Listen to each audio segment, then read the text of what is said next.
Antara kuasa-kuasa barat yang meluaskan kuasa mereka di Asia Barat adalah seperti British, Perancis, Rusia, Jerman, Itali dan juga Austria-Hungary. Antara faktor-faktor kuasa barat adalah pertamanya adalah persaingan kuasa barat. Kuasa barat berlumba-lumba ingin menjatuhkan Empire Turki Uthmaniyah kerana mereka ingin merebut wilayah-wilayah yang dikuasai oleh Turki Uthmaniyah. Penguasaan terhadap wilayah-wilayah Turki Uthmaniyah itu akan memberi keuntungan yang besar pada negara-negara barat yang menjajah. Malah dikatakan semakin luas tanah jajahan maka semakin tinggi kedudukan sesebuah kerajaan ataupun kuasa barat. Kerana tanah jajahan itu dikaitkan dengan status yang tinggi, kekuatan dan juga kekayaan mereka. Sebab itulah kuasa barat mereka sentiasa berlumba, bersaing sesama mereka untuk mendapatkan tanah jajahan sebanyak yang mungkin. Contohnya kita dapat lihat Perancis telah lama berminat untuk menguasai wilayah Turki, termasuklah Algeria dan juga Tunisia. Manakala Rusia berjaya menguasai Romania, Serbia dan Montenegro. British juga cuba berbaik-baik dengan Turki untuk mendapatkan tanah jajahan dan serta menguasai Cyprus.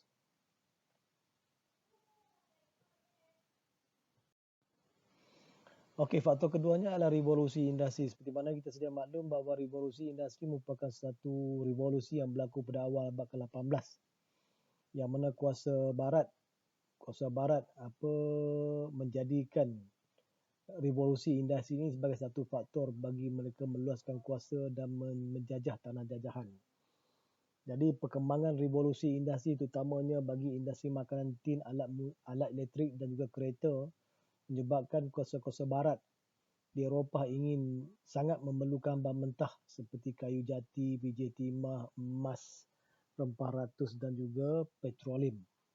Tetapi bagi kayu jati, biji timah apa semua mereka mendapatnya di negara-negara di Asia Tenggara. Bagi di Asia Barat ni mereka lebih ingin menguasai bahan mentah seperti minyak mentah iaitu petroleum. Jadi revolusi industri ini telah membawa pada penciptaan jentera-jentera seperti kapal wap, jentera-jentera untuk kegunaan industri dan juga enjin wap. Jadi penciptaan kapal wap ini telah membawa pada perkembangan perdagangan antarabangsa di luar laut, di luar negara.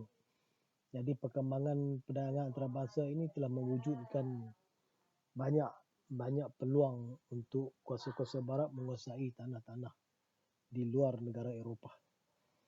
Okey, faktor ketiganya adalah faktor bahan mentah. Seperti mana kita sedia maklum, pihak barat memang sangat memerlukan bahan mentah untuk tujuan memenuhi permintaan dan keperluan revolusi industri. Maka itu mereka mendapati bahawa Turki Uthmaniyah merupakan sebuah empire yang kaya dengan bahan-bahan mentah yang sangat diperlukan iaitu petroleum. Jadi kuasa barat berusaha untuk mendapat hak istimewa mencari gali minyak di kawasan-kawasan ataupun wilayah-wilayah yang dikuasai oleh kerajaan Turki. Pertemuan-pertemuan telaga minyak di Iran, di Iraq, di Arab Saudi, Kuwait, Bahrain ini telah menjadi daya penarik kepada kuasa barat untuk merancangkan lagi persaingan antara mereka bagi menguasai wilayah-wilayah yang dikuasai oleh Empire Turki. Justru itu tidak heranlah kalau kita lihat Jerman telah berjaya mendapat hak cari gali minyak di Iran dan Iraq. Serta di manakala Perancis pula dapat menguasai telaga minyak di Mosul.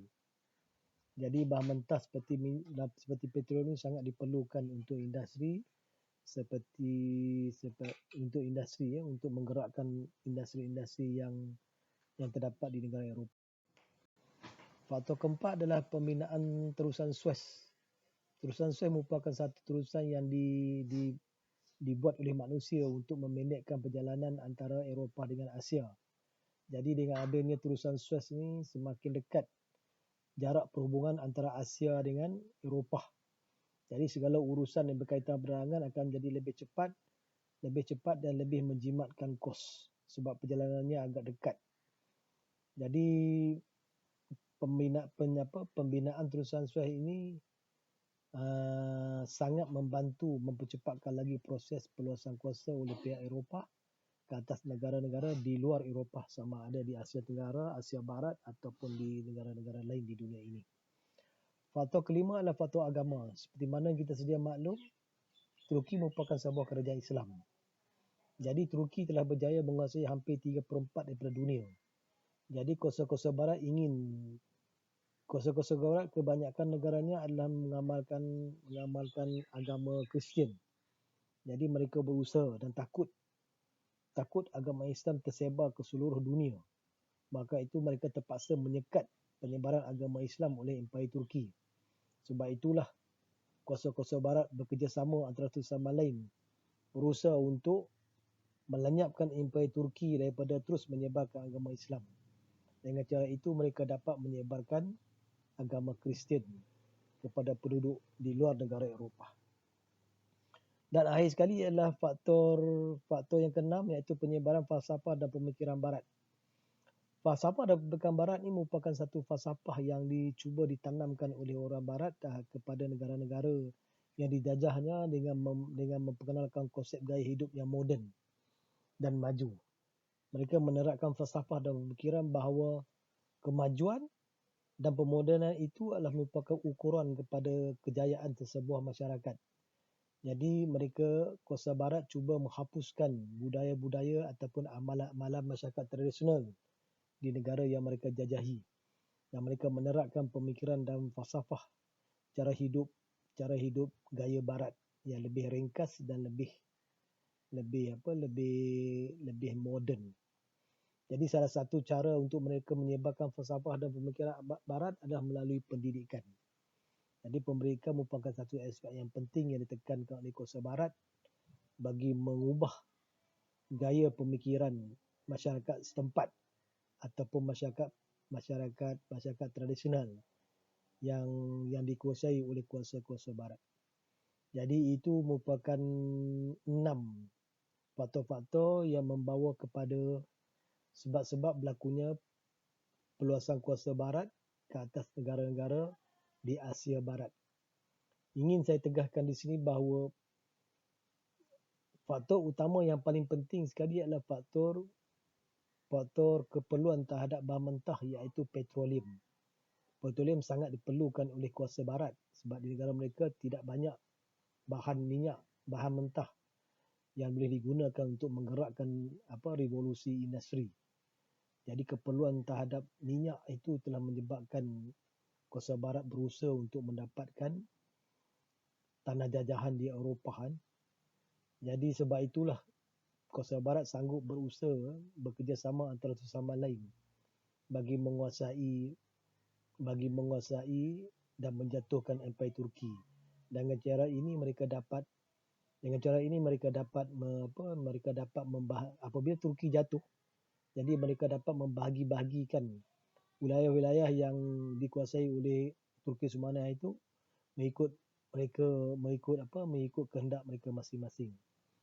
Jadi pada akhir selepas Perang Dunia Kedua, maka Empayar Turki pun kalah dan akhirnya lenyap dan jatuh setelah berjaya dikalahkan oleh tentera barat. Itu saja pelajar berkenaan dengan faktor-faktor peluasan kuasa barat ke atas Asia Barat